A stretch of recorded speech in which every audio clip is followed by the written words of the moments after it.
My name is Mickayla Fatovic, and I am the broker owner of Elite Class Property Management and Real Estate Company. Hey guys, I'm Tammer Fakhry. I'm the broker owner of Elite Mortgage. Hi guys, please remember to like, subscribe, and hit the bell icon for notifications. And we're going to talk to you today about transition homes. And also known as recovery houses. A lot of names for them. Specifically, though, we'll be touching bases on recovery residences and single-family homes at that. So, Mickayla, let's talk about what are these recovery homes or transition houses. So basically, when a recovering addict is looking for a place to start, essentially, or restart per se, this is going to be that recovery residence, halfway house, sober home, whatever you want to call it, right? So more so specifically, the recovery homes are usually a single family house, and this is going to be a family setting, but with other recovering addicts. You kind of got to my next question, which is kind of like, who are these really serving? But your point is, it's really anybody who's transitioning, right? So it could be someone who's transitioning out of a facility for addiction. It could be someone who's transitioning out of a homeless situation in general. It could be someone who's transitioning out of a jail, potentially, right? Yeah. So it really covers the gamut of somebody just who is in transition from a bad situation, trying to get their lives back in order. Let me ask you a question. Where can these facilities be located? Where can you put one of these locations? So, I mean, it could be in like a multifamily type of property. It could be a single family home, some form of like multifamily duplex, maybe a garden apartment, really anything residential. So these types of homes, especially when you call it a recovery home and it's a single family, it's protected underneath the ADA. So in a lot of cities, they don't actually understand this, and they'll fight you about it. And they'll say, no, you can't do this in a residential place. But because the ADA has that protection over recovering addicts, so addiction is actually a disability per the ADA and on a federal level. So it's protected. Basically, the important thing to know is it is protected under the ADA on a federal level. So if you start running into a problem with your local municipality, you actually do have a leg to stand on that you're trying to do this in a regular residential neighborhood, correct? Yes, and I highly suggest becoming friends with or partners with, or just kind of having a relationship if there is a certification. Like example, for in Florida, we have FAR, and that's FARR. They actually help us understand the educational aspects of our rights in a sense. They stand up for recovery homes, and that's kind of like their basis is also ensuring that there's a quality control to these. So yeah, so you are going to have to get some specialized help around one of these things if you're thinking about starting it, right? So who can actually start these facilities and get them going and getting running? Okay. And then I guess the other question that we should really think about is, where do you want to do them, right? So if you're going to go into a single family home, kind of what's that ideal sweet spot?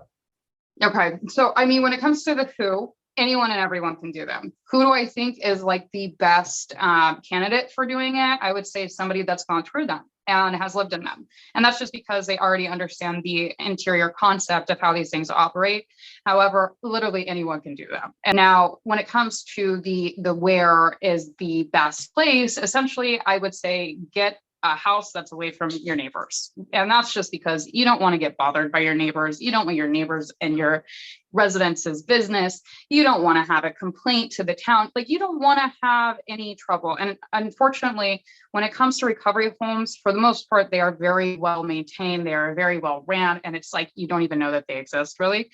So having maybe an acre in a house, that's a good thing, because it's now a little bit away from everyone and away from the eyes of your neighbors. So.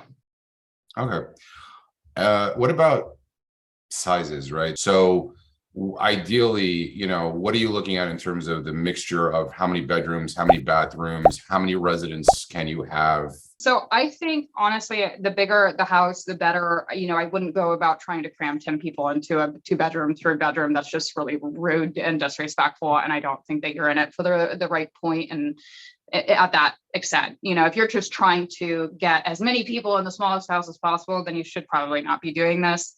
I really recommend a 3-bedroom, a 4-bedroom with spacious rooms. You don't want like compartmentalized boxes. Unfortunately, sometimes that does happen, but the bigger the house, the more space there is for the residents to kind of have their own personal space and boundaries, the better.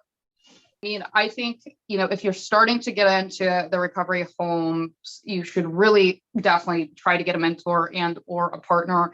And for example, if you guys are looking into getting into these, you don't really know where to start, you need a partner. Me and Tammer are actually interested in continuing to expand on our own portfolios for this. This is something that we are very passionate about creating and expanding on.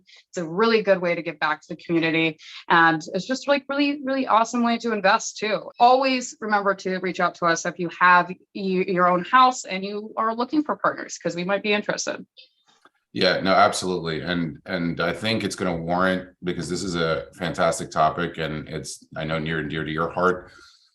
We should at some point get into another video around some of the numbers, the mechanics, because there's a lot to this topic, right? It's not just hey, I have a house, I'm going to put 2 people per bedroom, make sure there's enough bathrooms, and that's it, right? There's the furnishing aspect of it. We need to talk about the amenities that you need to provide, right? Services that you might need to provide. So I think we're going to need to get into a second video on this at some point, probably in the near future. The other thing is like we mentioned earlier, and we're not going to really have too much time to touch on it right now, is the nonprofit route. And I think that's a whole other video into itself. So I think we just found our first 3-part series that we're going to do. Yeah, I'm down. Okay, guys. Well, thank you so much. And please feel free to comment below any questions, comments, or even investment opportunities that you might have for us to maybe partner with you on.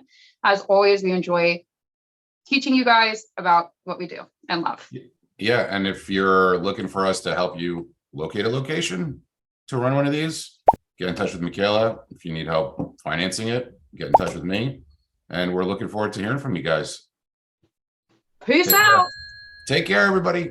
Bye.